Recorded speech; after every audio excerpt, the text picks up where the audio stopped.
Gentlemen,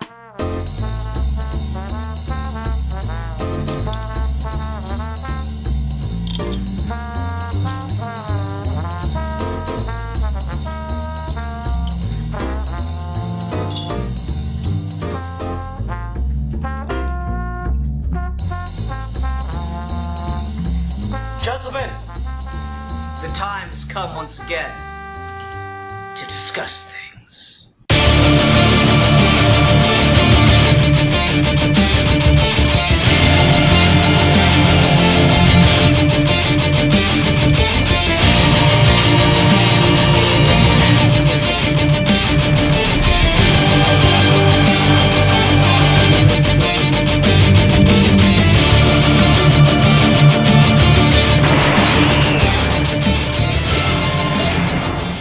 Hi everyone, welcome to another episode of Geeky Gentlemen. I'm Sid Part 2. Joining me today is...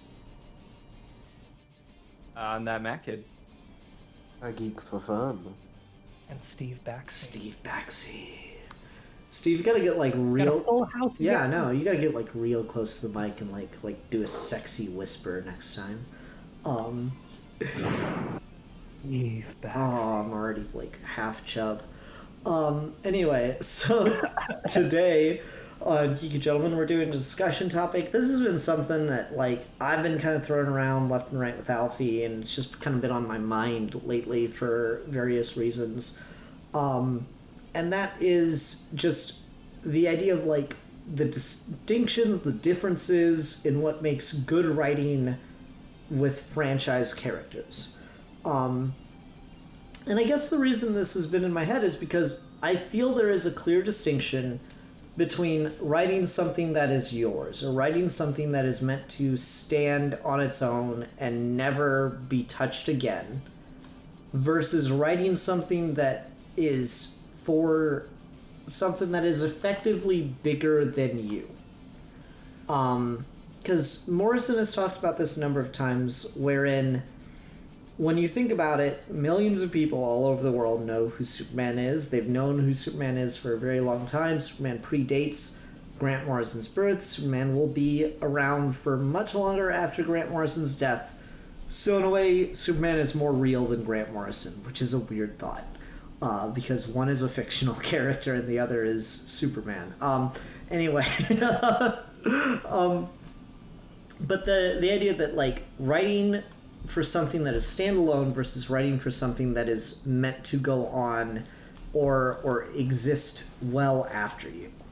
And I feel like the reason I want to talk about this is I feel a certain sense of snobbery when people talk about franchise character writing.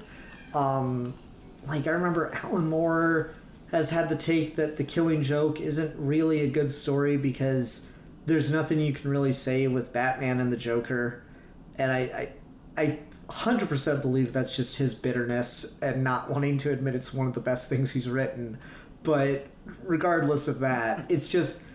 there is like a sense of snobbery that comes around when we talk about people writing or doing work for franchises. If we want to, we can branch out a little bit and talk about like the way that actors feel about like playing some of these characters or stuff like that if we really want to, but mainly want to focus on the kind of the do's and don'ts, the pitfalls that people fall into when writing these kind of larger than life franchise characters and stuff. So does anyone have any opening thoughts on this? So I will just go first real quick because I imagine I'll talk a lot in this podcast and complain about Star Wars. Just like that. You and me both, pal. Exactly. So I'll go ahead and lead with some of it. I think when you're talking about do's and don'ts of talking about franchise characters, the one thing to like really keep in mind is the people writing the stories are always going to treat it from an individual perspective, regardless of how many notes they get from on high. There are certainly people out there in the universe like Dave Filoni and Jon Favreau, or Tom Taylor and Joshua Williamson, that have this sort of constant eye towards the grander nature of the universe they're playing in. and want to preserve all of that in a way that makes sense and is literal and is linear and follows a kind of logic to the stuff they grew up with. That they're treating it like a universe unto itself to certain respects. But even they, at times, have to kind of sometimes fight and sometimes lean into that urge that they're just a person writing a story that makes sense for them. And I think the place people get really tripped up on is a character or a story or a thing being part of a franchise doesn't mean that it can't have individual, intimate appeal. And at the same time, the individual, intimate appeal that it has, being subservient to the franchise doesn't always have to hurt it. What's that movie called? Ford versus Ferrari is a really good movie that James Mangold made right after making Logan. And that movie is entirely one big metaphor for what it was like to work with Fox making that movie. And the do's and don'ts of how do you do what's best for you with the tools that someone else gave you. And so in that sense, Ferrari is like the indie alternative spirit of everything being creator owned and just doing whatever the fuck you want. And Ford is the big money company coming in and deciding if we pay all the right people and get all the right parts, we can win. And the argument the movie ultimately makes is it's Ford's parts, it's Ford's money, it's Ford's car. But the driver can control a lot of the shape of what that success can be like. And I think people get very, very defensive sometimes when you remind them that there are always people making these things. And you do kind of need to approach each story from the perspective of this is one person's take. And that can fit in the larger scheme of things, or it doesn't have to, depending on what you like and dislike about it. But shackling writers and creators to this idea that everything needs to stay within the quo of the universe they're enjoying is ultimately the problem. I don't sympathize a lot with people that say something along the lines of Batman should be written like X. And any person who doesn't think Batman has this taste in food and this choice in clothes and is approximately this age at these points all the time doesn't understand Batman. I think that's a lot of that is snobbery, and I think a lot of that is bullshit because no individual person is thinking this way. And if that's the thought that's driving you to write the story, then I'm sorry, you're not a very good writer. Mm.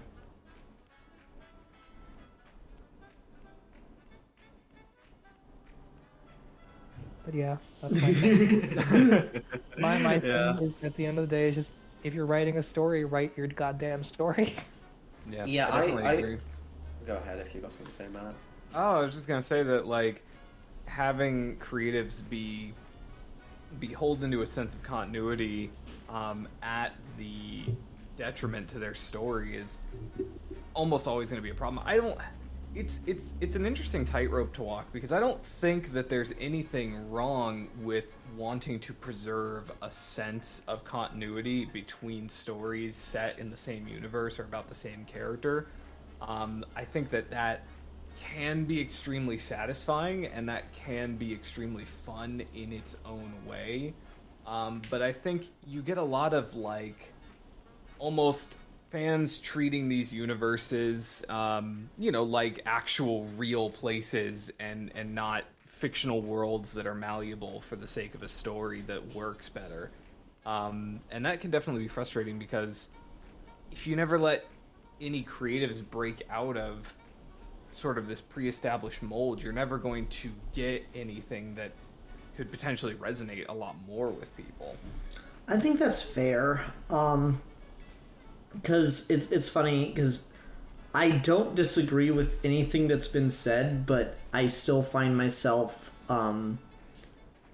much more as like I guess a fan of a lot of these franchise vehicles and stuff. I find myself getting annoyed when certain things seem to be dependent on breaking what has come before. So I'm going to start with probably like the worst thing you can do. I'm going to start with an example for a story I have not read, a run I've not read. Oh, so you're just comics. Yeah, I'm Twitter gonna comics Gotcha. Twitter this. It's gonna be great. You saw the screen caps. That's all you Well, need like to know. I didn't even see the screen cap, Steve. I just like have heard about through like the grapevine kind of thing, the story beats. So this is truly the comics. This might not even be prestigious enough for comics Twitter. This might be like Discord Twitter or Discord comics. Anyway. Discord, Twitter sounds. Yeah, like no, but anyway, so like the vehicle that comes to mind for me for this is Alan Moore's Swamp Thing, as a story that kind of like, I don't know if annoys me is the right word, but like I see as this weird kind of example of when this can happen and how it can go right, but also how it can go wrong. So backstory on it is, before Alan Moore, Swamp Thing was just like kind of a almost monster of the week style character who was always kind of searching for an end goal of finding a cure for himself. Very much like the Incredible Hulk television series is kind of the established story that Alan Moore comes into. And Alan Moore has kind of this legendary run on Swamp Thing in which he completely shakes up just like, I guess to call it the fundamental premise of the character and the story, and introduces like a ton of new mythology, but in doing so he kind of like ends the character, where there's like, I'm not going to go so far as to say that he leaves no path forward for what to do with Swamp Thing after him, because given all the mythology he created, he leaves a lot of room for writers to expand in that direction. But I do think it's interesting of note that once Alan Moore establishes that Alec Holland finds or Swamp Thing finds the body of Alec Holland, the man he's thought he is for all these years, and realizes that he's not even human inside the swamp monster anymore, realizes that he's connected to the green, yada yada yada yada yada, all these things Alan Moore does, it kind of like effectively finishes the character. And at least from what I've heard, no one's really done much with Swamp Thing of any remote interest since. Now, in all fairness, I'm not sure how much was done with Swamp Thing of remote interest before, so maybe this is a character that like deserved to be finished off in this manner, and just creating some interesting mythology out of it, and now he can just kind of show up sometimes.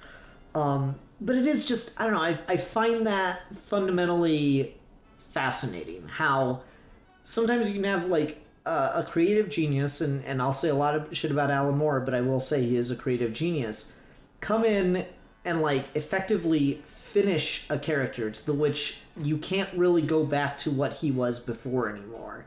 It doesn't function anymore after this story. And that's kind of, in a way, wrong in my mind. Not that you can't do it, not that you shouldn't do it, but like, it always leaves me thinking of like, well, what about the next guy?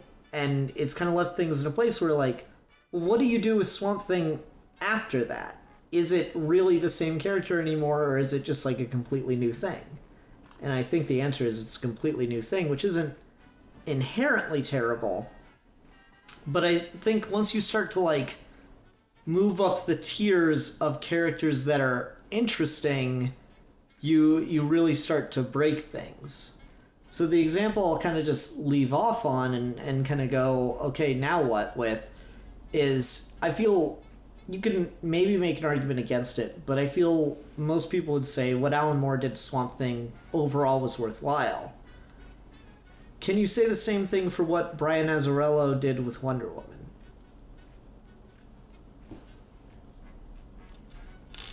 I'm not sure because I haven't read the Brian Azzarello run on Wonder Woman. Does he like end it in a place that's hard to pick up from? Well, I mean, he completely like erases all continuity beforehand, which is pretty much every Wonder Woman origin, but most importantly and kind of most fundamentally, he rewrites the Clay origin. The idea of the daughter of Zeus comes from the Azzarello run, first and foremost. And that has left Wonder Woman in a very weird place as a character now, because there is not a small segment of the general populace that doesn't know that Wonder Woman was made from clay originally. Most people, maybe not most, but a growing majority of people think Wonder Woman was always Zeus's daughter. Yeah. Insofar as any amount of people in the world outside of comics know Wonder Woman's origin. Yeah, fair enough, but I mean, that's still.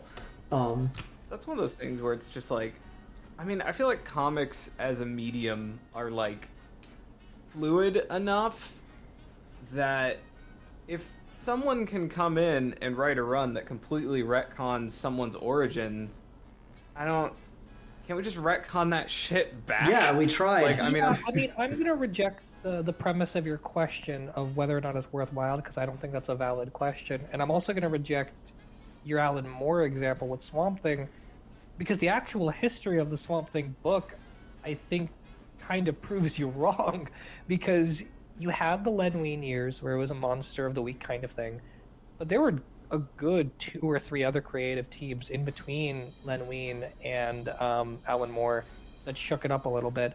Alan Moore does his kind of reinvention of the character as this more sort of cosmic horror thing, and then that book gets picked up and continues by the artist, and he carries that story forward for a while.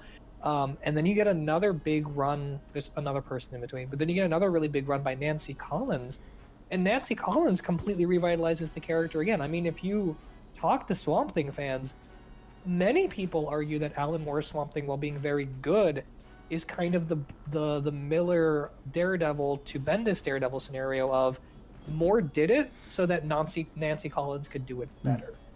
And then you've got tons of years of other creators doing really, really good, different things, turning Swamp Thing into a creative proving ground for a lot of people to become essentially the DC Daredevil, where all of the unknown talent goes and does character-defining runs and then moves on to bigger books. I mean, right now, I'm not even a massive fan of the character, but right now, Ram V on Swamp Thing is the best book DC is publishing by none. It's incredible. It's literally the best stuff they have put on the market that isn't Tom King Batman. It's really funny because I literally never hear anyone fucking talk about Swamp Thing. Ever. Which is fine, because like I said, he is sort of the Daredevil situation, even though he's even less popular than Daredevil, but he's sort of the Daredevil situation of no one ever has eyes on what Swamp Thing is doing, so whoever's on the book can just do whatever the fuck they want. I don't think it's a matter of is this story worthwhile in the end. I think the question is, the story's there and you can either accept that or you can't, but it's gonna be there forever. And I do think there is a certain kind of arrogance people have with comic book runs where they don't realize that the history they're looking at is such a fraction of the greater scope of these things. Swamp Thing by Alan Moore is like, I want to say 60 issues, something like that. Every other run on the character totals around that length. And Len Wein was on the book for a really, really long time, too. Swamp Thing has so many more issues and hundreds of more runs than Alan Moore. And the Alan Moore one is really remembered in part because it's the only one that is constantly in print, because Alan Moore's name allows it to be published constantly. But the Swamp Thing of Alan Moore did not define that character in a way that no one was able to break out of in the years since. In fact, it did the exact opposite. It's because Alan Moore was allowed to do whatever the hell he wanted with that character that so many people felt the freedom to do whatever the hell they wanted with that character in recent years. The Nancy Collins run basically rejects the whole premise of Alan Moore's run after it comes out and does something equally memorable. And I think you could argue when someone does a bad run on Wonder Woman like Brian Azzarello, there are other people who come out after that and do the same thing that Nancy Collins did to Moore, which is they'll reject it and redo it. Chip Zdarsky's 36-issue run of Daredevil is 36 issues to undo the last 36 issues.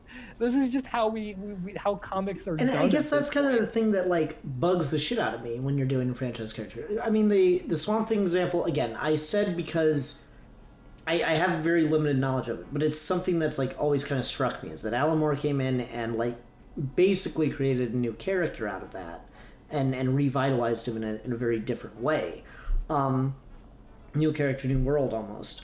And that's fine. I think, again, the strength of that is it's a smaller character, it's less of note, but like, doesn't it get fucking annoying to be reading a run and then it's just completely like the next run is just doing the fucking groundwork to get out all the garbage of the previous run? Like fucking Nick Spencer's Captain America. Like shit, man. All Mark Waid did when he came back on that book was try to dig out of the fucking hole that Nick Spencer had made for everyone. And then Coates came on and he completely ignored everything Mark Waid just did and dug a different way out. It's like both guys started like underground and dug tunnels out in different directions. But like that's kind of the vibe I'm talking about. Like, yeah, well, another writer will just come on and like reject it and redo the thing. Like, yeah, but like that's fucking dumb. So the characters you talk about, like characters are just in these endless cycles. Batman's always debating about whether or not to kill the Joker and finally solve this problem for the last time. I'm tired of the characters being stuck in the cycles of just undoing the shit that just happened. And that's like, to me, that is a symptom of a poor vision of writing for a franchise. Because you guys are absolutely right that like the individual has the story they want to tell. The individual has what they want to say, and that's like a good and a powerful thing, and it's just like the fundamental idea of writing. But I guess I wonder should the writer that's coming onto this character question, does what I have to say, does what I want to do have value for this character beyond just what I have to say, just what I want to do? Or I feel like, or am I going to put someone else in a place where they just have to undo everything I'm doing? I feel like the inherent problem there is that like I will say that, like, as a creative, I think restrictions and limitations can sometimes lead to more creative ways to get around those limitations. I think continuity, like, if you're approaching a story that has an established continuity leading up to your story starting, I think that trying to hone your idea so that way it fits into continuity, I think that can sometimes create these, like, really cool, like, these limitations that can sometimes lead you to make creative decisions and end up working out really cool, like really well. I think the problem that you have to sort of dance around with that is sometimes the stuff that came before you is shit. Like I feel like that's the inherent problem with that, is it's just like, no one wants to read a run where it's just like, okay, we're now undoing everything the last person did. I get that. But sometimes what the last person did is fucking terrible and should be undone because it never should have gotten done in the first place. So it's like, I mean, let's think about this too from the perspective of how comics have always been written, because I can see how in recent years this feels really annoying. But I feel like if you zoom out even a little bit, there's never really been a case in comics history, specifically not in Marvel's history, where this just isn't how they did things. So, for example, Iron Man gets created in... Is it Tales to Suspense? I don't remember. But Iron Man gets created. Stan Lee and his brother have a run on Iron Man for a little while. It's really boring. It's really generic. It's entirely created because Stan Lee made a bet about making Tony Stark likable. And after they leave the book, Michelini and Layton come on. And they completely reinvent the character. They make him Howard Hughes. They turn it into a James Bond's corporate espionage adventure series. And they say their piece, and then they leave. Then Dennis O'Neil comes along and completely reinvents the character again, makes him a tragedy, does the alcoholism thing everyone gives Michelini and Layton the credit for, even though they only did one issue, and turns it into a massive sprawling arc invents a bunch of characters, gives him brand new armor, makes Rhodey Iron Man for a little while, makes Tony homeless, and then it's over, and he's got the Silver Centurion. Michelini and Layton come back, undo all of that, and write another Iron Man run that's not only in contention with O'Neill's run, but their previous run. And then they leave, and then John Byrne comes along and does it again and completely undoes the previous run and does a new Armor Wars outside of the first Armor Wars, and then redoes the Mandarin with the Dragon Seed saga, and then leaves, and then it's just every run of Iron Man that's ever been written is the last dude's stuff being undone by the new dude. And that doesn't annoy the fuck out of you? I don't understand how it could be any other way. Like, I don't comprehend the world. You don't think there's been like a smooth baton pass in comics? Not for... I mean, there have been smooth baton passes. I mean, Daredevil's the classic example at that point.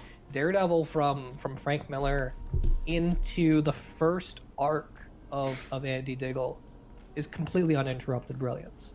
But that's such an outlier, and all of those runs are still doing so many different things tonally, with the exception of a little bit of Brubaker and Bendis, that I don't think that's a problem. I think that's the cool thing, in my opinion. I feel like the cool thing about most Marvel characters and some DC characters is that every writer clearly has a very different idea of what the fuck they're writing. Mm-hmm. And so they are always passing the baton to characters and doing completely new and different things. And the problem I have is when someone tries to smother over it with a corporate vision that doesn't let the people do this. I mean, that's what the New 52 was. That's what the post-Downey Iron Man comics were after Fraction left. Anytime, like Karen Gillan Iron Man should have been the greatest Iron Man run of all time.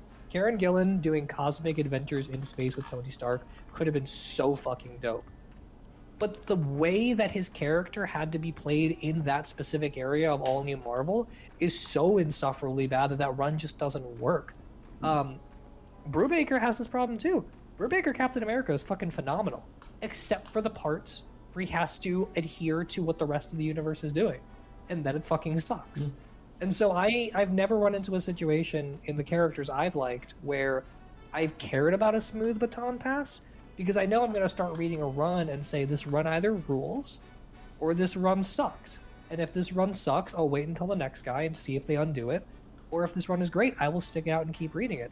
Every Iron Man run since Mad Fraction has sucked, and I didn't like any of them. And then Chris Cantwell come on the book, completely undid everything Dan Slott did in Iron Man 2020, and the book fucking rules, and I love it. And I have no problem with that. I actually kind of see what Steve's saying there, because if you get onto, like, if you go from, like, King's Batman run to Tinian took over after King, yep. Right? Yeah, Tinian took over after King, and his very first arc breaks up Catwoman and Batman and kills Bane. Yeah, and I immediately kind of hated Tinian's run, and I kept trying to jump back in and keep seeing all these new characters he made and just all these story choices that I did not care about at all. So in that sense, it's actually a relief, because I'm like, well, at some point a new writer will come onto Batman and almost all of this will not matter anymore anyway, so great. So I don't... See, that's exactly my point, is that, like, continuity only matters so much when the stories being told in it are shit. Like, if you're that's exactly the thing.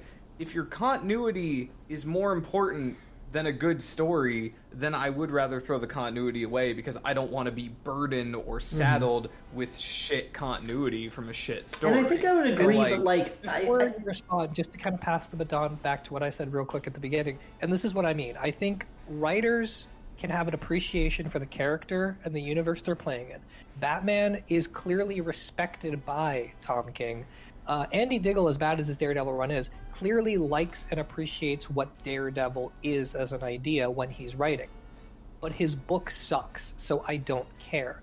And if the appreciation of the character overshadows the person writing it, it's not going to work. And if the person overshadows the book that they're writing, well then fine, ignore its relationship to the universe and just appreciate the writing. I don't think you can lose in a situation where a writer gets to do what they want unless the book sucks. I mean, I think you can, because it can go on for so long and it can have this, like, public identification of the character changes. The way the public views the character changes because of what you're doing. I would agree on the point of like, well, if the continuity just sucks, then do you really want to stick with it? And sometimes I'm like, I'm always more impressed when you don't just, oh, it was all a dream. You know, I'm always more impressed when like there's a more clever way to deal with the continuity. And that kind of like goes for all the typical like soap opera reveals of like, it was all part of a deeper master plan, the master plan. Like that kind of gets old. So there's only so many ways you can do that, and at a certain point, yeah, you just have to like wipe the slate clean with something a little more like permanent.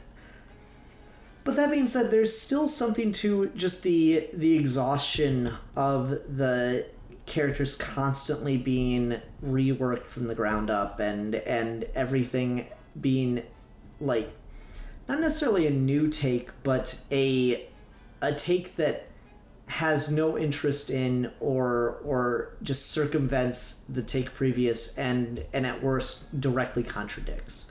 Like, that shit drives me crazy. No, man. That's why I totally agree with you. I completely sympathize with you. I hate when the identity of the character as been established is trampled over because of the new hotness. Like that time, Matt Fraction left Iron Man and Robert Downey Jr. became the personality that everyone associated Tony Stark with. So every goddamn Iron Man book for 10 years was just Robert Downey Jr. man, and I hated it.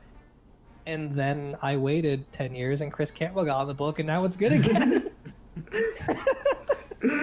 I mean, yeah, so then you agree with me that I am right, that sometimes the creative decision to circumvent what has come before or what you are going to leave behind can be very frustrating as a reader. And I don't think that, like, hold on. The consequences of mitigating that frustration are worse than what we have right Okay, now. but let me just premise this. You are the head of DC Comics, okay? Woo. All right. Alfie, you're ready. Cool. Yeah, I forgot Alfie was here.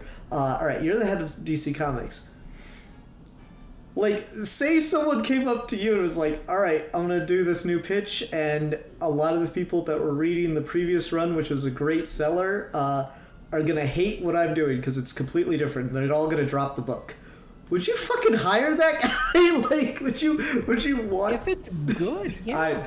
I don't know. If it's good, like that, at the end of the day, it should just be good. And if it's good, I don't care. All right. We'll leave that one and we'll put a pin in that one and come back to it later. Alfie has been like silent as the grave over there, just like waiting in the wings. So I've got to hear his thoughts on this, because Alfie and I've had several conversations and it's always really interesting. Well, that's kind of what I mean, right? Is Ian, you've had this. Yes, but now you're on recording, so say what you said before. You didn't write it down? No, because apparently Steve already knew everything. Right? Ian, like, Steve just said everything I was going to say verbatim. Like, he's got me covered here, man. I don't need to really go over, but yeah, it's the defining, like, here's a thing which I'll to try and meet in the middle a little bit, right? Here's a thing I was talking to Steve earlier today about, and it's a very hot take, and it's going to be recorded, and commenters are going to hate me for this, right? Where I was just talking about the state of Batman and the state of characters. I've kind of come to the conclusion that I feel like it was a mistake to take Batman out of the status quo of him being a young guy with a young partner called Robin, and we've complicated that to the extent now where we have to go over, okay, which Robin, okay, which family. Batman has to be what, like 50 now? Like, we've taken this character to a place through not one individual cut, but from a bunch of different cuts, which I think has affected his accessibility and versatility, to the point where there was a quote about the 60s show when they introduced Batgirl, that adding that character upset the balance so much that by the time you'd gone through every single character on that show, you didn't have time to tell a story anymore. And that was just when we introduced Batgirl. It was like, oh, this is a bit of a stretch for the Batman status quo. Now we've got like 70 Batgirls. So like, I do, and recently as an example of Doctor Who, where I do think it is possible to introduce creative decisions and introduce things over the course of time which negatively affects the characters, which negatively affects the appeal of the brand, which muddies the waters of a very basic core idea. I think that's entirely possible. I think that's happened to many different people over the examples. The Batman is just a more recent example that came to me. But that being said, it doesn't matter if people can still make good stuff with it at the end of my ideas of how this franchise should be run, or anyone's ideas of how a corporate IP idea should be run, are good and fine, and you should be allowed to do that run of how you'd want it to do, because there's never going to be, especially in creative, there's never going to be a this is how things are and this is how things should always be handoff consistently over the course of how long these characters have existed. Like, it's just, there's no way to set that up, and even if you did, it eliminates the benefits you get from drastic shake-ups. It limits the idea of being able to do these wildly different takes that do create takes that are risks, that are gonna, oh, this will piss people off, this will think, because that's sometimes how you get the best stuff. A lot of time, that's how you get the best stuff. I think just creatively, storytelling isn't an idea of brand management. No, sure. That's just, those two ideas aren't correlating to each other. I definitely think the DC editors do consider these things. I do think they have a think about the knowledge, but I think at the same time they also recognize that comic books are a niche medium to begin with, no matter how many people complain about things. And the audience you're going to at the end of the day is not well enough to support these creators financially. So if you're in comics, you're doing it because you love comics. Like, that's the only reason you're there, is you're doing it because at this point you don't love them anymore, but now it's all you know, so you have to keep doing it, or you're there because you're a fan of these characters. That's just how the state of the industry so is. So Alan Moore and everybody else? Well, that was, even then, he was a massive comic book fan, and and he's still doing comics. So I think he still loves the medium, and he used to be a big Superman stan. So yeah, even Alan Moore got into comics because he loved comics. See him talk about Steve Ditko Spider-Man, he turned into a little boy. It's quite cute. But you go through all of that, right? You just can't say to that person, like, okay, you're here on Batman at this very specific moment in time, and you have this very specific thing that only you can do and only you can tell these stories.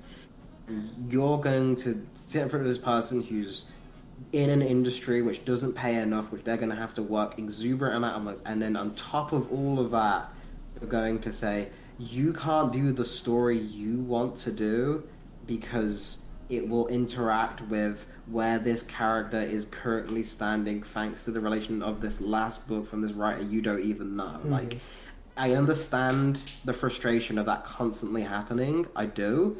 But I think that's just the beats you gotta roll with when you're working inside a shared universe. It is a constantly morphing, constantly changing, contradictory beast.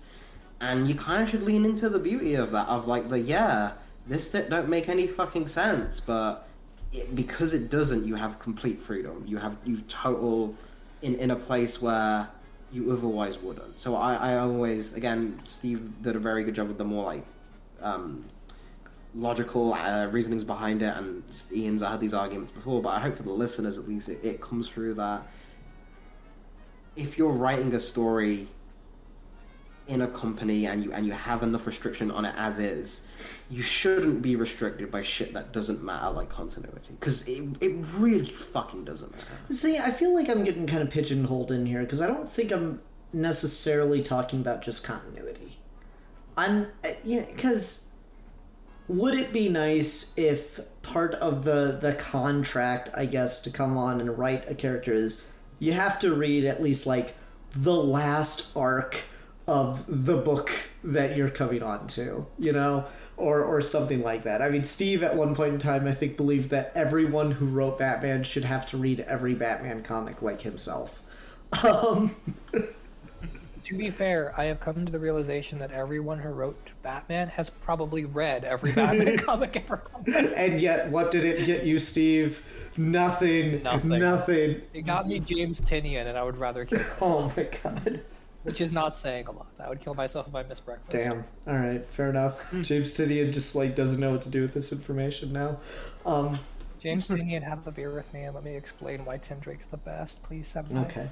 Anyway, so like, ideally you'd want someone to have, you know, working knowledge. It's something that fans, I feel, typically get pretty annoyed with it when the continuity that they've come to love and cherish, even just in recent years, just gets trampled over. And this is done with creators I don't like and creators I do like.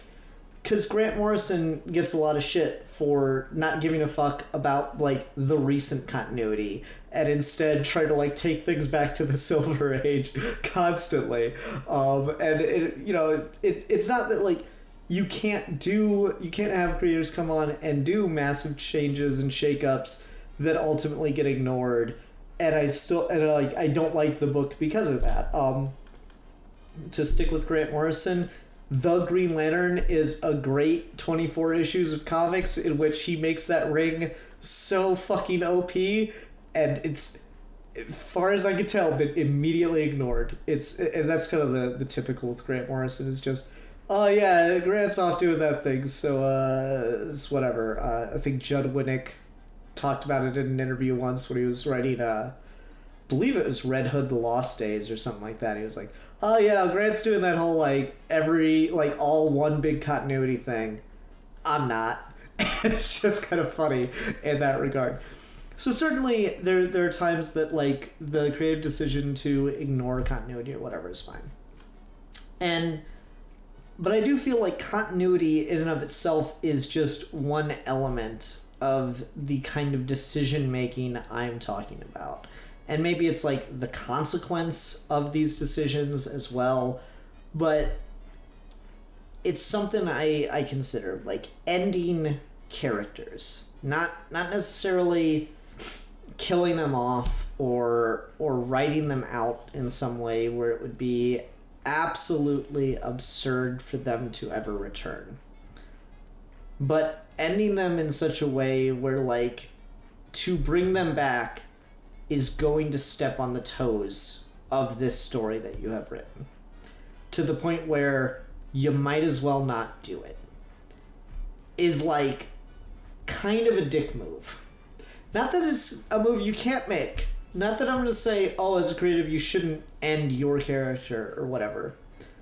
But it does make me kind of go, well, I guess if you just didn't ever want anyone to use them again, which seems to go against the spirit of writing characters and creating characters for a shared universe in an ongoing franchise. Let someone else play with the goddamn toys. That's kind of what I'm getting at. Let me stop me at any point if I'm mischaracterizing what you're saying. But something that happens in comics a lot that I think is similar to this is so James Tynion on Batman, he basically used the book as like one big IP farm and made a bunch of changes to Batman's origin and his cast of characters and the nature of Gotham City and all of that stuff. And it's sort of in the opposite of what you were saying there, strangleholds anyone who writes the book after him because it puts so much baggage on what the Bat book has to be for a while. Now, anytime you talk about Batman going around the world traveling, in his training days, Ghostmaker has to be involved. The shit with Joker War, the shit with Arkham Asylum getting blown up, like all of this that stuff building has been blown up so many fucking times. It's like the X-Mansion. Oh, I know, it's ridiculous. But you know, it sort of it turns the Bat books into a thing where it's kind of handcuffed in a specific direction now that he's not there anymore. And they either can stick with it as much as possible, or they can choose to abandon it. And much to my hatred, they have decided to stick with it as much as possible, even though it sucks. But also on the other end of the spectrum, you've got something like Daredevil Born Again, where Born Again is such a perfect comic book that after it was over, it didn't make a whole lot of sense to keep writing Daredevil books. Like it was done. There was nothing to do. There's no reason for that. Suicide Squad's similar. The last issue, 62 or 63 or whatever, the 60 issue of Suicide Squad, is such a perfect ending to that book that it just made no sense to ever write a Suicide Squad book ever again. But you've created a series that is like incredibly popular, is bringing in money, so of course they're going to. And like your goal as a writer in a franchise thing is not just to tell a good story, right? Like if you just wanted to write in comics to tell a good story, then like you could just go write a fucking novel. You can go write your own thing, right? If you're creating a series or you're running a series, your goal, whether or not you want to think about it this way, is to get people to read it on a grand scale to make your employer money. Like it's dirty, it's ugly, it takes the art out of it, but it is what you want to happen. If anyone comes onto a book and says, I don't want the book I'm writing for DC or Marvel to be successful, then that's a crazy person. I don't agree with that, because I feel like for as long as history has existed, there has been war between artists wanting to make their art and the practicality of having to survive in the real world where you need to make money. This is not unique to comics. Of course, film is like this too. And even when you make good, safe, in the brand kind of movies, there's still a massive amount of risk toiled over what happens if it doesn't work or it doesn't gel with the fan base. Last Jedi is an example of this, where Last Jedi played it incredibly risky and made the movie they wanted to make, and everyone revolted. Equally, Solo is a very bland, very safe, very fun movie, and everyone revolted too on that end. The thing I'm trying to get at is that mindset of trying to stick true to the vision of the brand is a good thing insofar as it allows for a certain level of quality control. I would not want DC to just kind of left and right be publishing stories where Batman is rolling around with his M60s mowing down the mutants in the streets. That seems kind of troubling and problematic to me for a character that's put on people's lunchboxes. But at the same time, the artists who are involved in making these things need to be allowed to make the decisions they want to make, because they grew up loving the character too. You don't take the job of writer of Batman if you don't love what you think Batman is in a universal sense. But what you think Batman is universally to you is not the same as any other person on the planet. And so I just would never want to shackle a person to maintain a universal idea of Batman that they themselves don't already hold. Okay, and I'm going to ask you this question then. What about Zack Snyder? Zack Snyder's Batman movie sucks, but he should be allowed to make it. Okay, even after everything that's like...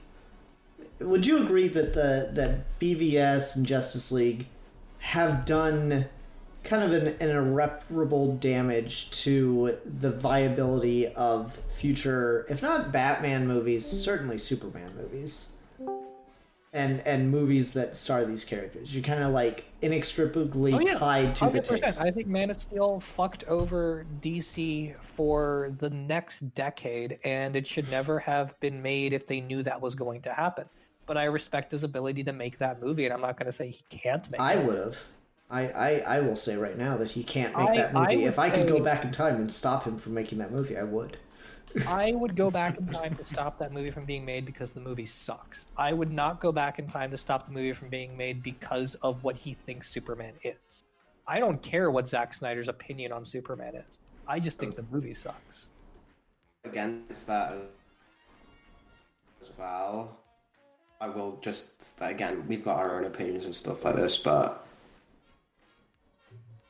Man of Steel has a huge factor in getting my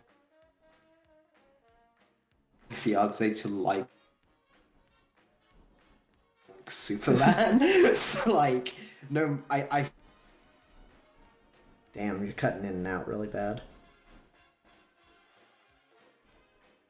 Okay. feel like in what you're saying is we can kind of get is just assuming the idea that what we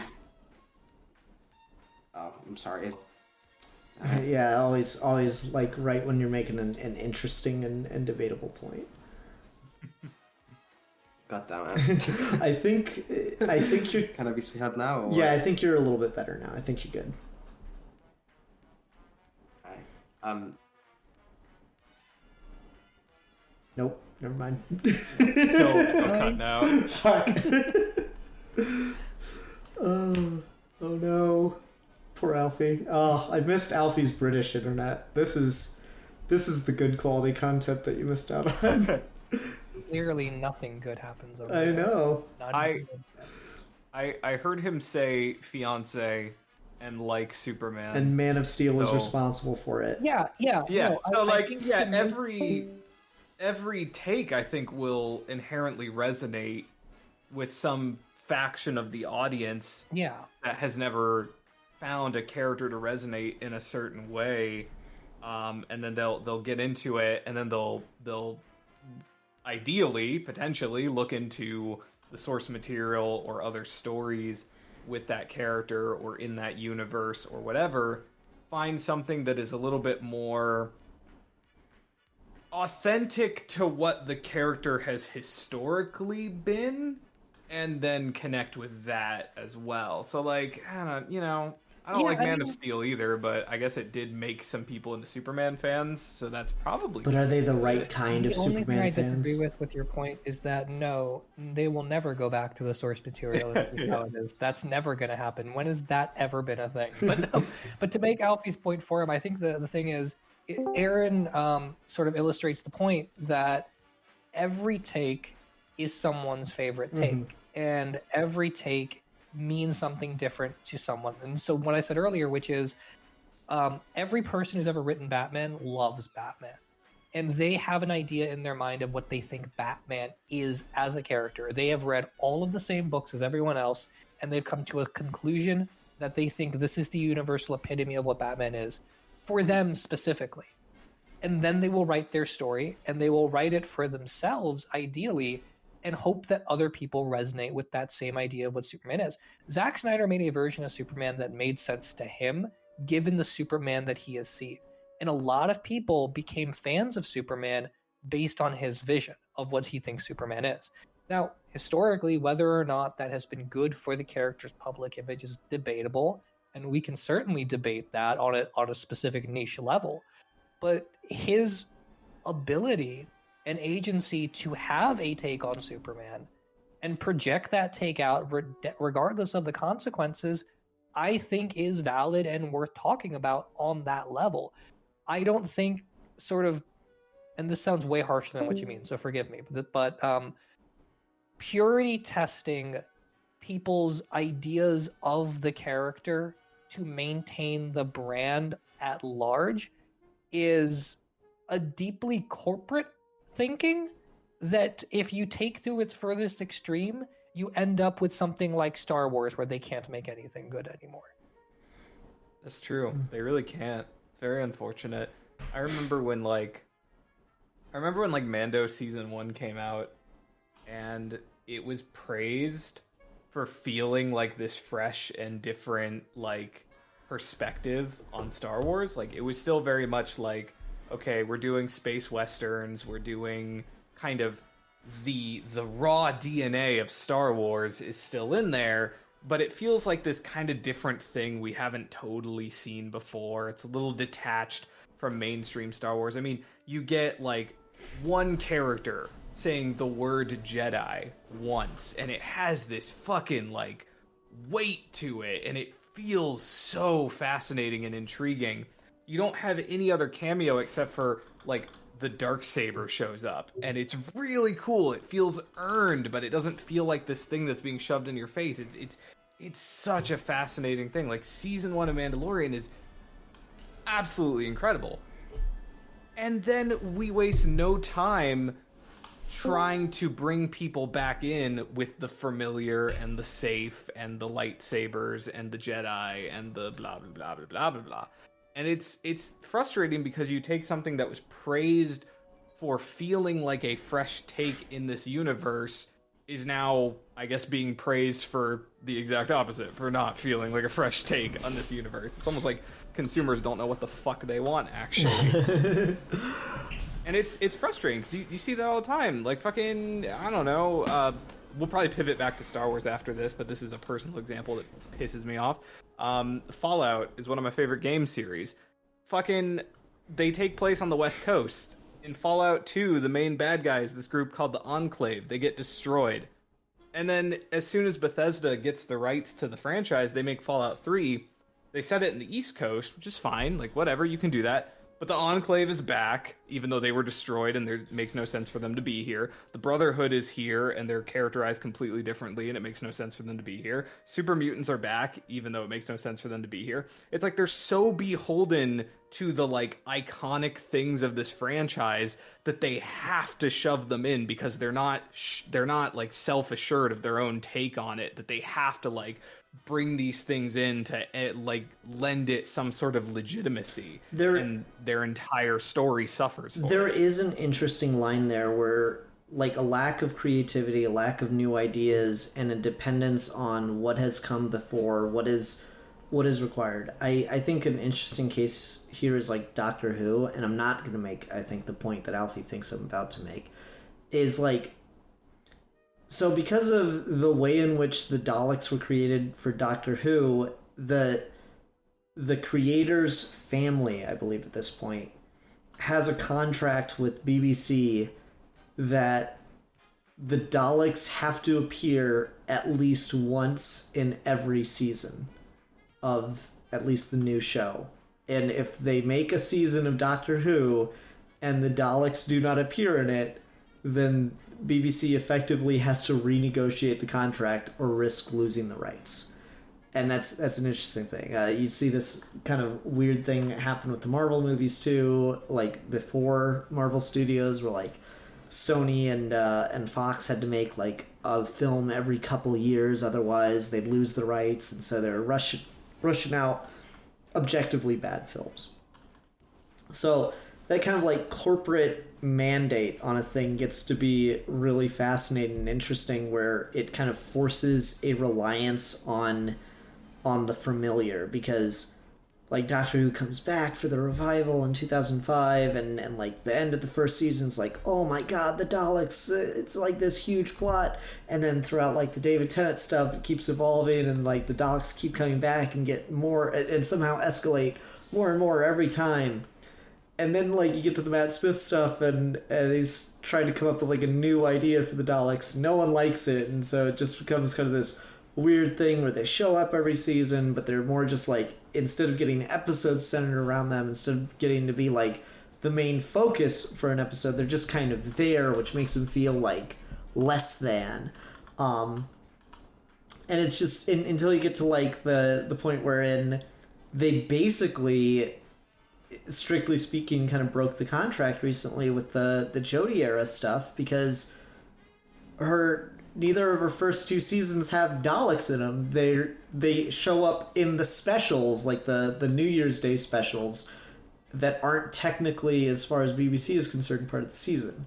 It's a weird thing, but it's that it becomes that very like apparent interest in latching on to what is familiar, what is marketable, as opposed to what necessarily makes for a good story. Like, if in a perfect world, would you want 2 to 3 Dalek appearances per season, or would you want new creative ideas to explore and go into? And I think most people, myself included, would say, no, let's go and explore new and creative ideas. but then you kind of put that, I guess you can call it the corporate side of it, but I just think it's like, I feel like when you're writing for something like this, it is a job and you should acknowledge it as such and kind of at least be willing to play ball with it to a degree. So if you're told, yeah, you've got to write a Dalek appearance, like we need it for the contract the studio demand, and you fucking like write the shittiest Dalek experience, like in appearance or whatever. I mean, I guess good on you for sticking it to someone, but also like, isn't that a challenge? Isn't that like testing your skill as a writer? Aren't conditions being put upon you outside of your control in and of themselves something that's worthwhile? Is franchise writing a challenge in and of itself, or is it just what it's kind of viewed as less than the true art form of writing? Can I be heard? Yes. Yeah. Okay, cool. Ian, do you know because I think it will tie into our larger point here if I get a little bit of trivia. Do you know the Toclafane thing about the Daleks? The what thing? The Toclafane. I don't think so. Okay, so again, for the non-Doctor Who audiences, I'll just do it. Everyone knows that the Daleks is like the big main Pepper Potts of Doctor Who, and as Ian said, there was a big season 1 episode which was reintroducing them when they did the reboot. Now, very close to when they were about to start filming, they got the word that they can't use the Daleks. That you just can't use. They've got this entire script literally called Dalek, and they can't use the Daleks. And so the showrunner Russell T Davis is rushing around trying to figure out what to do. So they come up with the idea. I want to make sure I get the writer's name, so I can make sure I give them enough credit. Russell T Davis, Helen, fucking good writer. If I can find the goddamn name. Let me see. Robert Sharman. There we go. Okay, Robert Sharman. So they have to come up with how they've changed this Dalek script into being a new thing. And they come up with a new monster called the Toclafane. They make a design for it. They do a completely new rewrite of the script, where the whole thing is about the Doctor having preconceived judgments about this alien thing. It's the same basic pieces, but it's changed enough so it works without it being the Daleks, and they made that. Luckily, by the time they go to shooting, they get the idea that, oh, you actually are allowed to use the Daleks now, so they go with the Dalek script.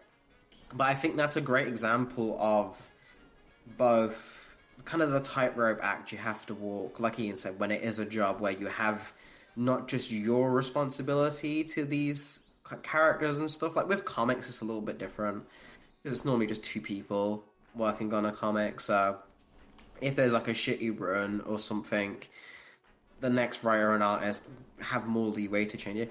If it's a show, there's so much more at stake in terms of people's livelihoods if it's bad and people hate it and it taints the rest of the franchise. So there's more, I think, license there to be a little bit more like, oh, I don't know if we should do this, I don't know if we should do this.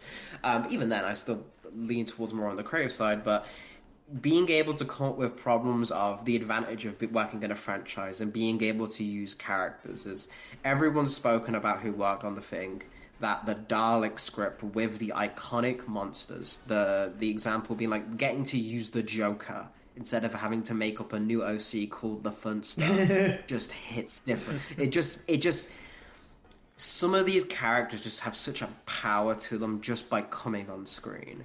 And that, as a writer, is a tool. That's something you can use. That's something that when Superman walks in the room and you write that in a script, that's just got a certain vibe to it that is different than if Homelander or Omni-Man or any of these random like Superman all the fake names for Superman are so fucking funny. Yeah, exactly right. Like, so we go through this idea, and if you're working with a franchise, you get the benefit of having to have your words come out of Batman's mouth, and therefore it's going to reach a lot more people, and it's going to hit a lot harder for people because Batman's saying it.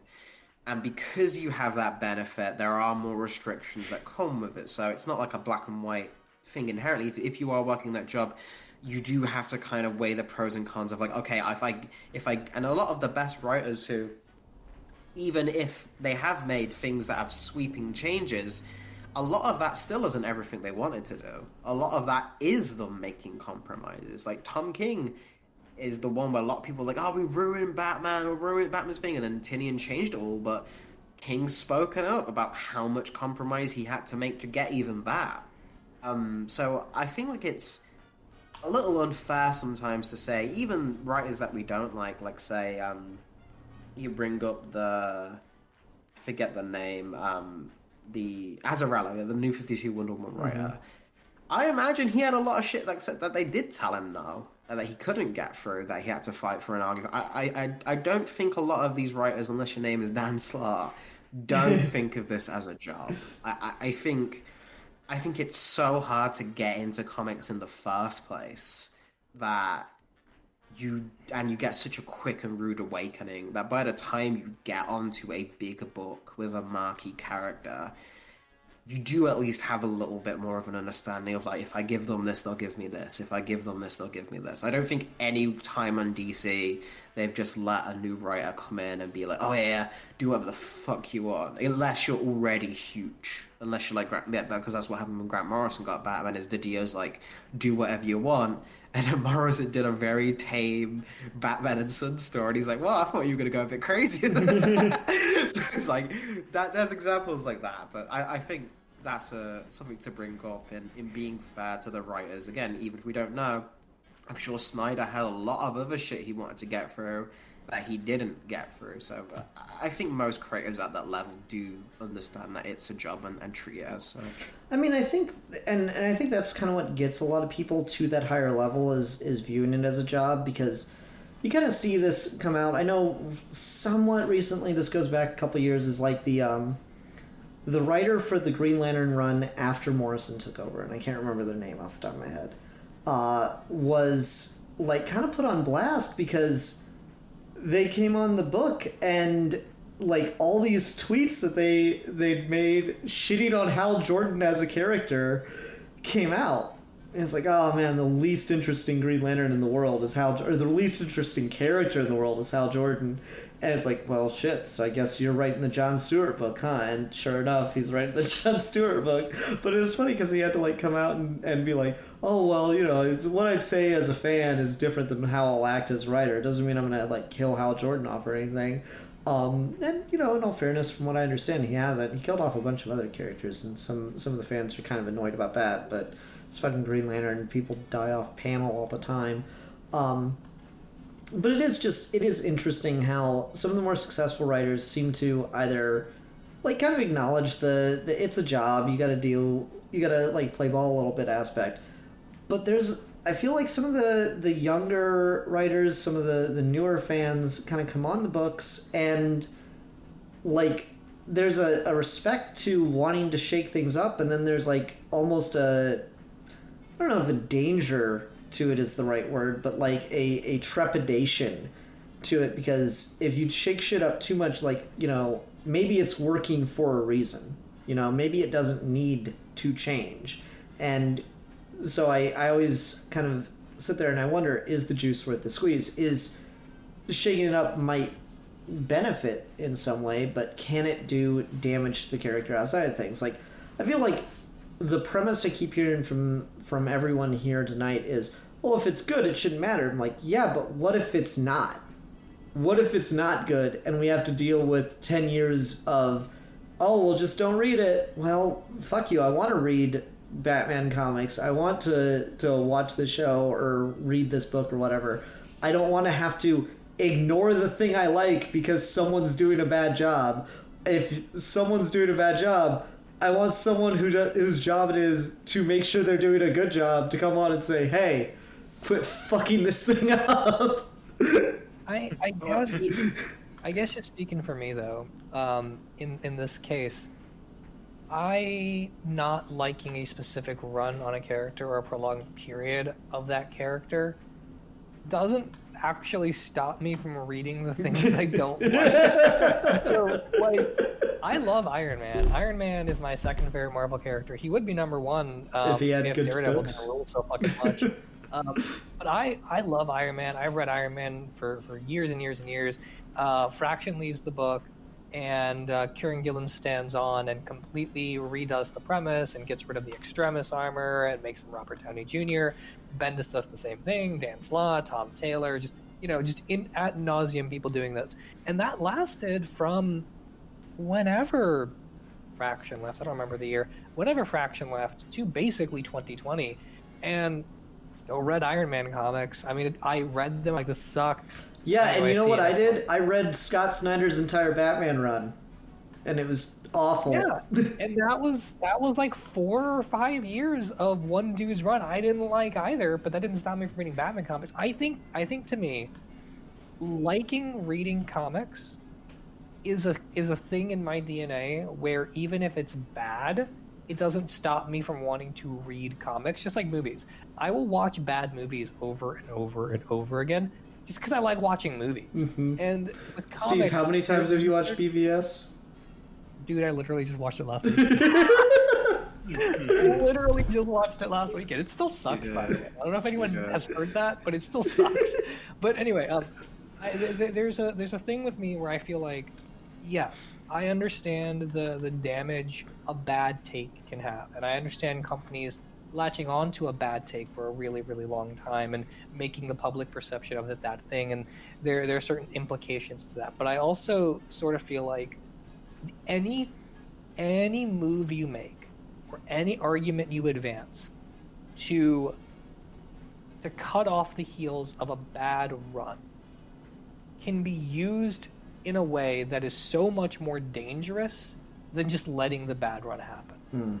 Like, I think you border on a kind of puritanical outlook if you step too far over the line of, I don't want bad things being published, that you just can't risk. Okay, and so you just have to let the bad things do the good. I'm gonna give the ultimate shut down that example, because I think this is what the job of the editor is, right? It's to decide, is this take detrimental?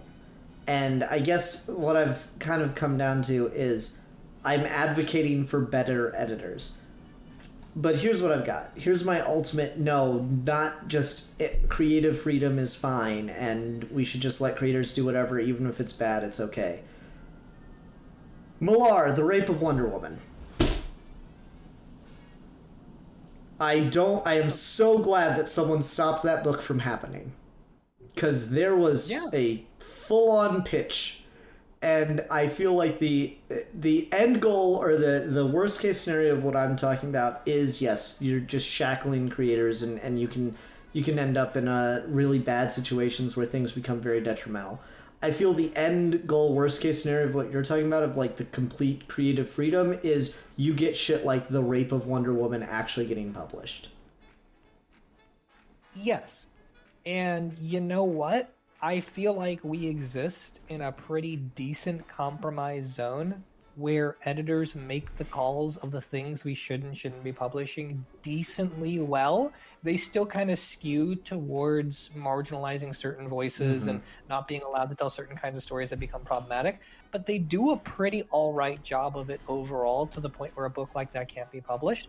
It got damn close, Steve. They did the whole pitch and everything. I think they even did the art. I think, and this is where this being on recording is bad, but I think, ideally, in a world where artists and writers can do whatever they want, there's no reason why he couldn't have published that. And I think people just kind of have to bite that bullet, and you have to trust them individually to reject it. And I'm much happier with that world than being in a world where you have to police that all the time, constantly, in a way that's more brand focused. They rejected it because it was a bad pitch, and good on them for that, and it is a bad pitch, and no one should be writing that. But your ability to write and pitch that can only be hampered so much before it becomes bad in itself. It's an interesting conversation, certainly. Like, I think that is what it comes down to is, even though I am the one here on the side more of, like, there should be a little bit more restrictive, or not even, like, necessarily from on high, but, like, a little more self-reflection is kind of what I think I want from people working on franchise work. A little bit more of, like, not questioning whether or not you should tell this story, but questioning the impact the story will have after you is something I think is genuinely worthwhile. Not necessarily that even if you think it's going to have a bad impact, you can sit there and question whether or not your story is genuinely worthwhile enough. I think that's just kind of more what I want, but also I want good editors, I think, as well. Can I this is come with a fun little thought experiment? I want to do kind of round robin with you three. I want to like present a scenario and I want to get all three of you different answers because I think it'll be interesting as a kind of like summation of the whole thing. So say you three are all editors at DC Comics, right? Uh-huh. Mm-hmm. And I finally get my wish fulfillment dream of writing and drawing Superman, right? I send you all a pitch that all three of you are like, oh, yeah, fucking love this pitch, fantastic, go ahead, Alfie, I know you've been planning this for years, go ahead, the book's yours, do your thing. I release my first arc, critical acclaim, everyone loves it, it sells like hotcakes. And I tell you the full plan of my run and how long I'm on the book, and we sign the contract for, say, like, another 12 issues, so you get like a 30 or 25 issue run. It would be like a full run of the book, right? So we get to the following arcs, and the direction I'm going in is now something that you think is not only something you dislike, but is something that you actively think will damage the brand of Superman and actively change where that thing is going. Going from Matt to Steve to Ian, what is your response as the editor there? What do you do with me on that book? So I'm Matt first. I mean, to be 100% honest with you, I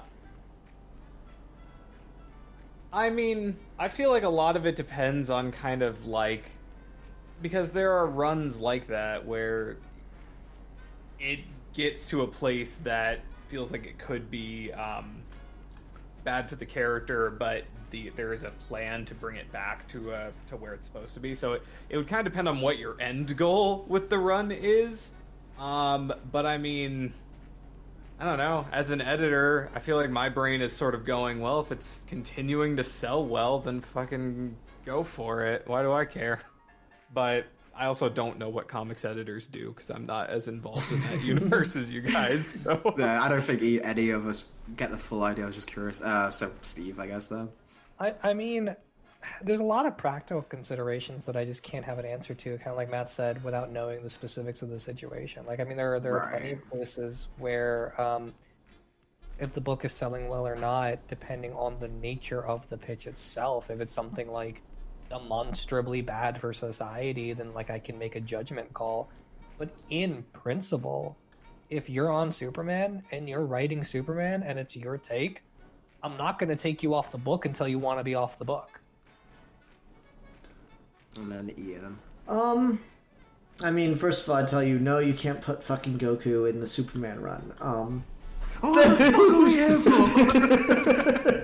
We made it, Ian! You're bitching out the last minute! No, I mean, like, I think that this is the job of the editors. Like, okay, so you're doing something, and I think that your creative vision is taking it to a place that's maybe detrimental to the character or detrimental to the sales of your book or whatever. Yeah, no, I would tell you that, like, you need to, if not rethink it, at least reconsider, or I would try to make you aware of the concerns that I am noticing. Like, that is I think, the best way to describe it. And if you just, like, completely blow it off, and I feel like that's the wrong call, I agree. I don't think that if I were the editor and I'd sign the contract and I put you on the thing, I don't think I'd ever like fire someone from a book. I don't even know if there's an instance of that happening in comics. I legit do not know if anyone has been fired from a book. But I would begin to seriously talk with you about like the concerns. I wouldn't just blindly trust, like even a great friend like Albie, I wouldn't just blindly trust on a thing if my job is to be the editor. If I'm like just your Twitter stand in the corner, I'll be like, yeah, no, man, I didn't love it, but like it's your vision. You, and like I'm gonna be the one to have the hard conversation with you, and for better or worse. And it's funny because I'm picking the arc that I don't particularly care for. Is sometimes that having the person that's there to kind of give that straight, solid, no bullshit, nah, this isn't a good move, no, this isn't the fucking move, can pay off like gangbusters. Because, Alfie, the situation you're pitching there, the thing that immediately came to my head is Dragon Ball Android Saga. It's kind of crazy and wacky as hell, but like ultimately, end of the day, if we're just talking like marketable design look, yeah, fucking sell all day over Android 19 and 21. Like that was, we would not have had the Cell Saga, the Android Saga as it exists if not for Akira Toriyama's editor stepping in and like telling him to go in a different direction. I think these are two different examples, though, in my opinion. I think what's happening there is, in one aspect, an editor's job is to read your scripts and give you notes and help you improve your story. Your editor reads your story and says, hey, your antagonist isn't very compelling, or your third act doesn't make sense, or your arcs aren't clear. And that is good, helpful editorial advice.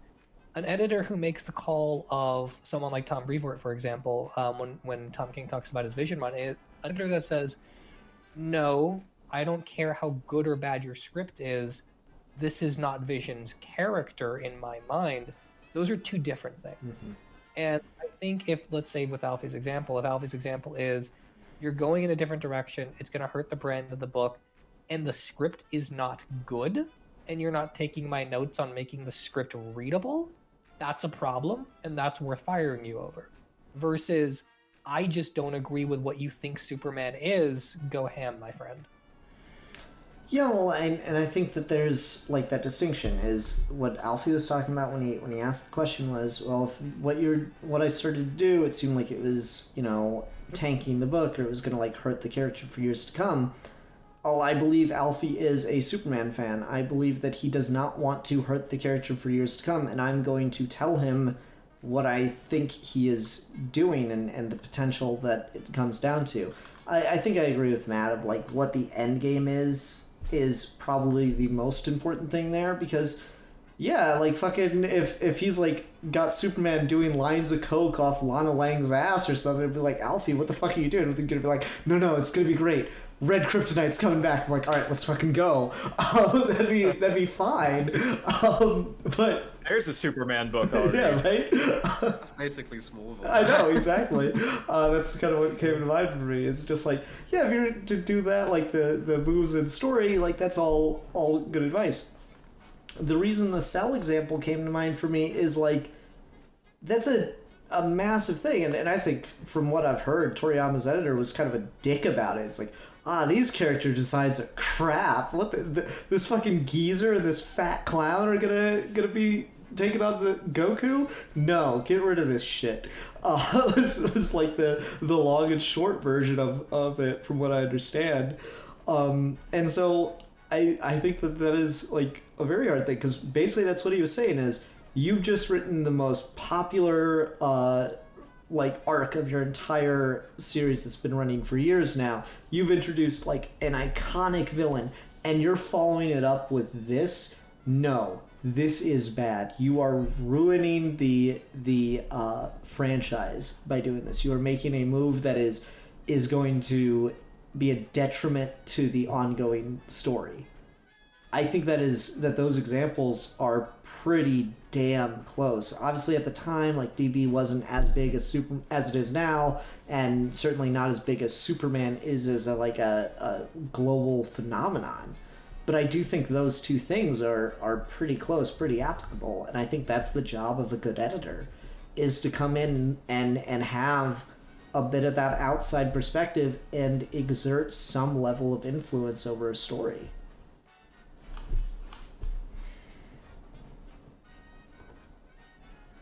I'm glad the example got some conversation, so it just popped up in my head while I was talking to you guys. Seems interesting. Yeah. I don't know. It's one of those things where I think we were kind of getting to more of a synthesis a little bit earlier, though, before that, which is just that, like, I don't think anyone here wants the far extreme of absolute complete creative control with absolutely no input beyond the creator, and I don't think anyone wants the corporate mandate, Spider-Man, the animated series, can't have guns, it's gotta all be lasers, kind of thing. I don't think anyone wants the ultimate extreme of either of these, and we all kind of generally agree it needs to be somewhere in the middle. I just think I lean more toward the idea that the ideas of that overarching influence, or keeping in mind the level of the character and the world you're writing in, more so than anyone else here, above just the creative freedom. And again, there's certainly exceptions, I feel, on both sides. Like, there are times where I like when the creator exerts a lot more control than they probably should have gotten, and it ends up getting ignored by everyone else anyway, and it kind of does the thing I hate. And I'm like, yeah, but just fine, the story was worth it. And I'm sure if you guys racked your brains hard enough, you could find times where you're like, man, I really wish someone came in here and just pulled the plug on this one. I mean, Nick Spencer Cap is a very good example of that, I feel like. Yeah, man, you have no idea how heartbroken I was by that run. Oh. Yeah, you had me in the first half, and then yeah. Someone should have nixed that story for many reasons. But I don't particularly have like a disdain for its existence like some people do, because I know the next guy is just going to redo it anyway. Mm-hmm. And that's kind of a comforting thought to me on a certain level, specifically with Marvel characters. Because DC will just reboot the whole fucking continuity. Who the fuck cares every 5 years? Mm-hmm. But Marvel will soft reboot every few arcs or every few runs. I do sometimes laugh at people who are like, I can't read DC comics, there's just too many reboots. I'm like, have you tried reading a Marvel book? Have you tried reading a Marvel book more than 20 issues ever? Because they will do the same shit, they just won't call it a reboot. But I take that as a small comfort, because I know if I read Charles Soule's Daredevil run and I'm like, this fucking sucks, I don't like it, I know someone's going to come in right after that and fix it for me, and I can read Daredevil again. And then I'll get another run, and then maybe that one will suck, and then I'll wait 30 issues, and then just, repeat the cycle until someone good lands on it. And you can have a situation like Frank Miller into Ann Nocenti into whatever the dude's name was in the middle there when he went to the West Coast again, to Bendis, to Brubaker, where it's all just like uninterrupted great runs after great runs. And then you hand the baton off to Andy Diggle and you're like, wow, how did this fall so far? And then you hand it to Mark Waid and it's fine again. I wonder, but does that mentality change when it's not something as relatively quickly produced and kind of changed over as comics? I mean, you look at Star Wars, you look at Star Wars, you look at video game or movie or television franchises that take a long ass time to make every installment of, and therefore a bad take on something or a bad creative approach can ruin a thing for a significantly longer period of time, which is, I feel like, what is kind of happening with Star Wars right now, is that it's their approach to that universe is making it more and more unpalatable to me, and I don't have the comfort of, well, this writer will end and a new writer will pick up, because it's just, it has nothing to do with the creatives on board. It has everything to do, well, I mean, to some degree, but it has a lot to do with just the overall approach that Lucasfilm has, and the fact that these things take like years and years to produce. Star Wars is an interesting example because Star Wars is one of the only and one of the biggest and most successful multimedia conglomerates, to the point where there's just so much Star Wars that there's always something, even in the sea of shitty things. Like, we always have novels, we always have comics, we always have video games, movies, TV shows. It's a constant stream of Star Wars no matter what. I really like, it's a slightly exaggerated sentiment, but I think it's a fair sentiment. When Jenny Nicholson did her video on The Rise of Skywalker, and she said that Rise of Skywalker made her embarrassed to like Star Wars. Like, I felt that because I love Last Jedi. I think Last Jedi is the best blockbuster film we've made, literally the entire 21st century. I think it's so good. And then The Rise of Skywalker happens, and it's just like, psych! We don't want to do this at all, and we're going to renege on everything you thought was interesting. And my brain just went, oh, I guess I don't like Star Wars. I just like a couple of the movies. But very quickly with Star Wars, you can like find pockets to kind of fall into.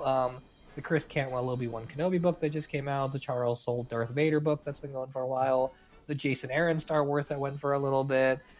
Even some of the new like High Republic stuff they've been publishing has been pretty good. The Obi-Wan Anakin novel, like there's so much Star Wars where like you can kind of find your pockets and kind of ignore the other bigger mechanisms of it. But I do see what you mean, where like Star Wars is one of those things where when your excitement drops because of a bad take, the gravity of how long you have to bear that is so much higher than something like a comic book, where we've had 3 runs on Iron Man in between Last Jedi and Rise of Skywalker, I think. And at least 2 on Daredevil.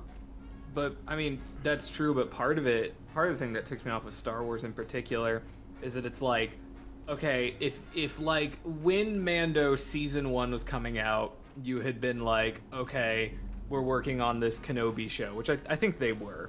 I think they did say that as Mando Season 1 was coming out. And it's just like, cool, fucking great.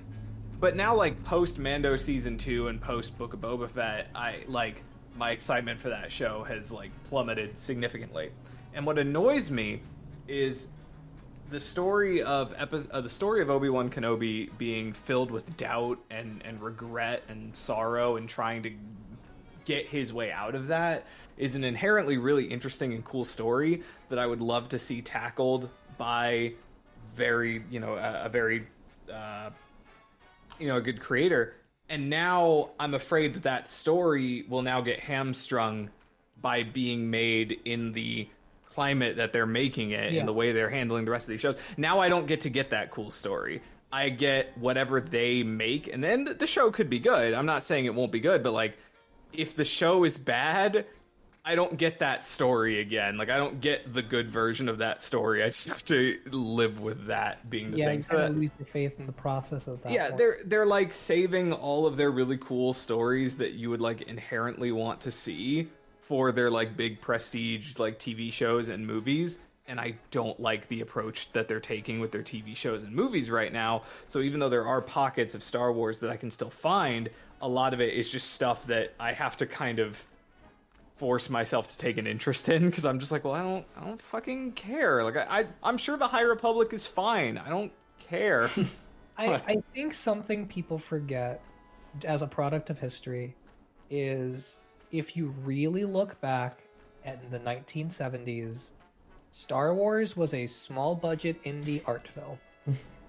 And the ability to do that is what made a worldwide phenomenon that people resonated with.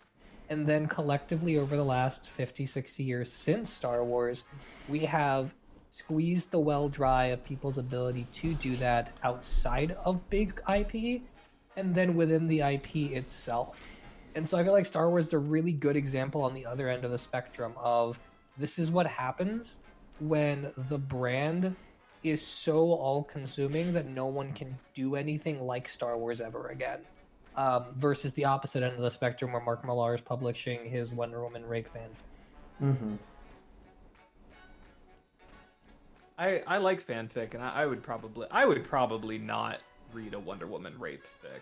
Like Wonder Woman and non-con. No, I don't think I would read that. I'm gonna be honest. I agree with you, and I think you have good taste for saying that. I mean, maybe some dub con Wonder Woman, but not full. Matt just instantly losing all credibility.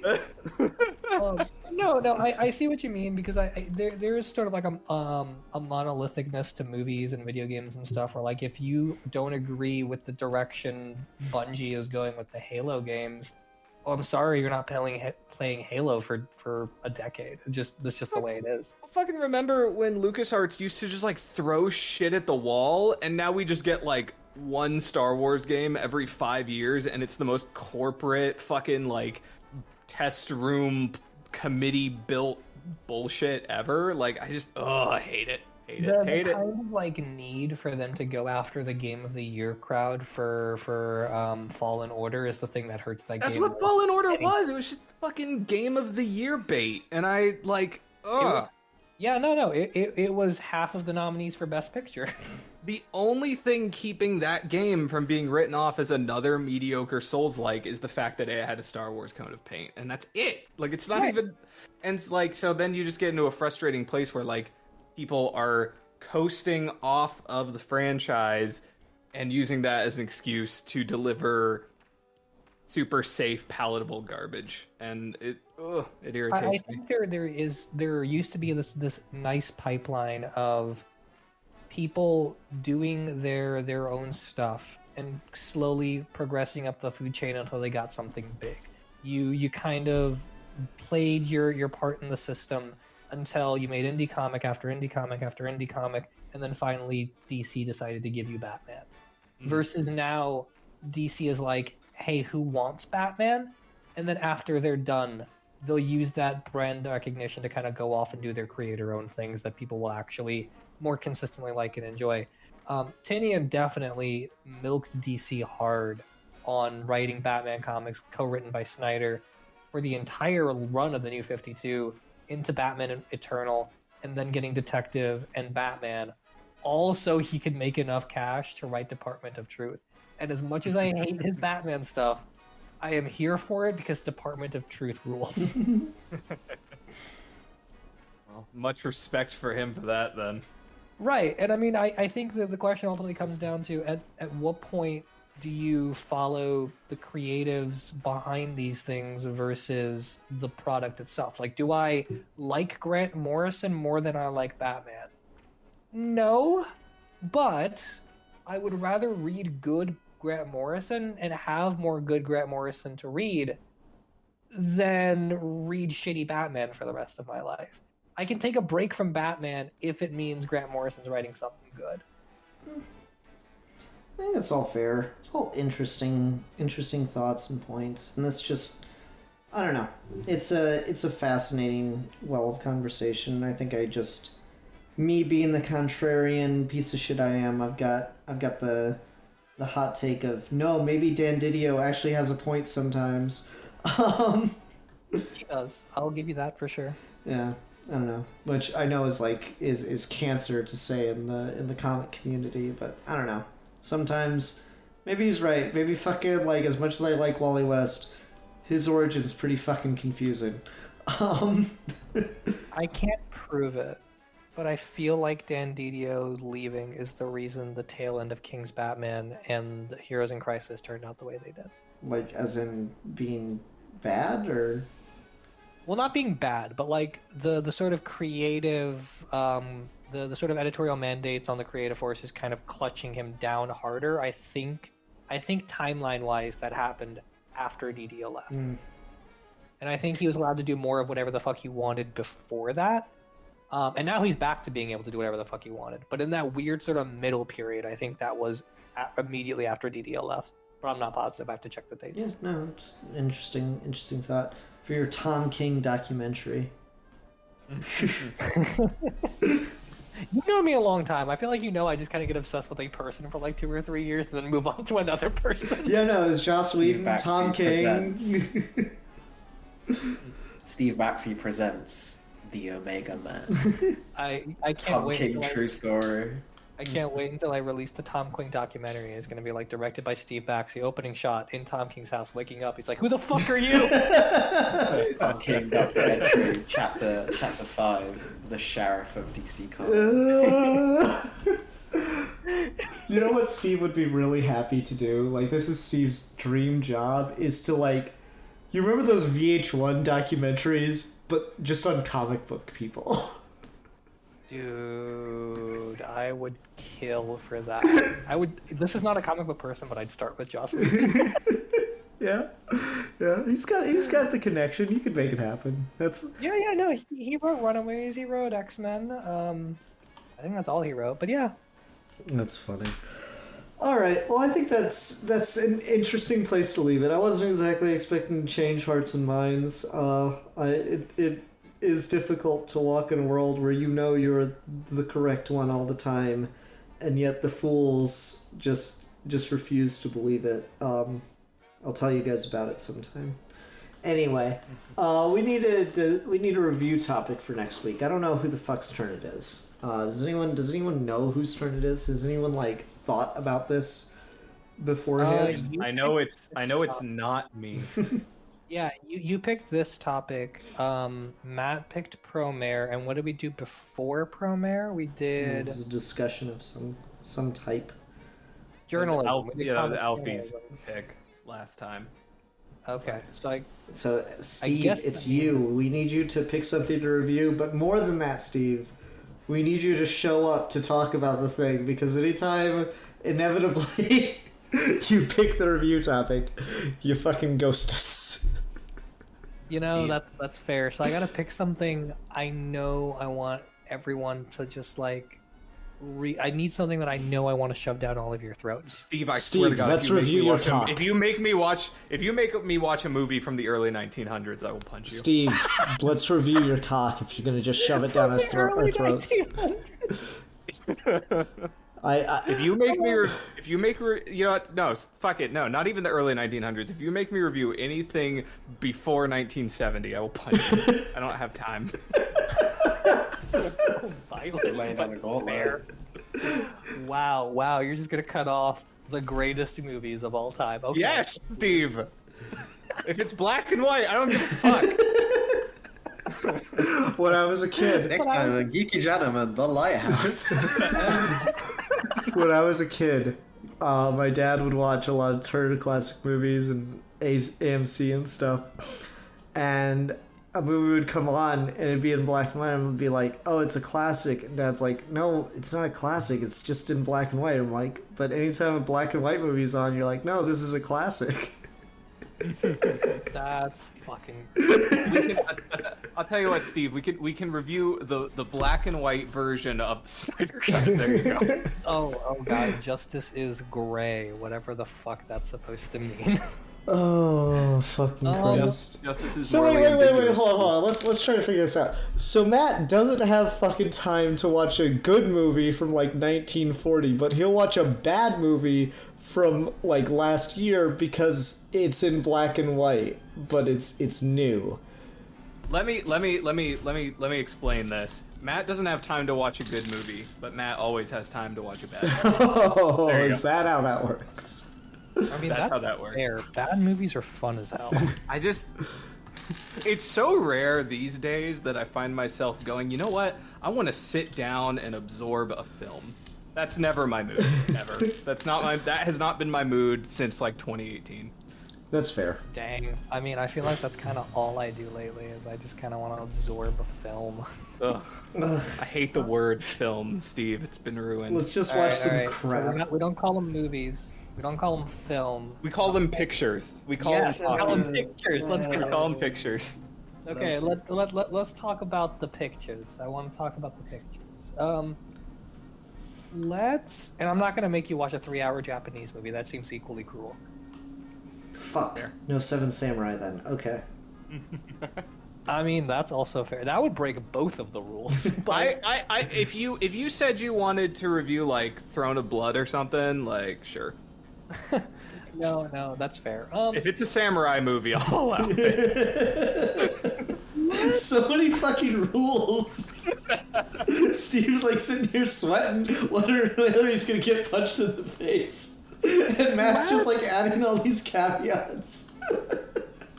All right. Let's look at my HBO watch list and pick something. This is like a quality contest people subscribe to Geeky Gentlemen for. I'm in a nervous sweat pulling up my HBO watch list where the first movie on here is The Wild Bunch from 1969. Vetoed. 1 year before your Vetoed immediately. Immediate veto. I know there's some stuff here I've been definitely meaning to watch.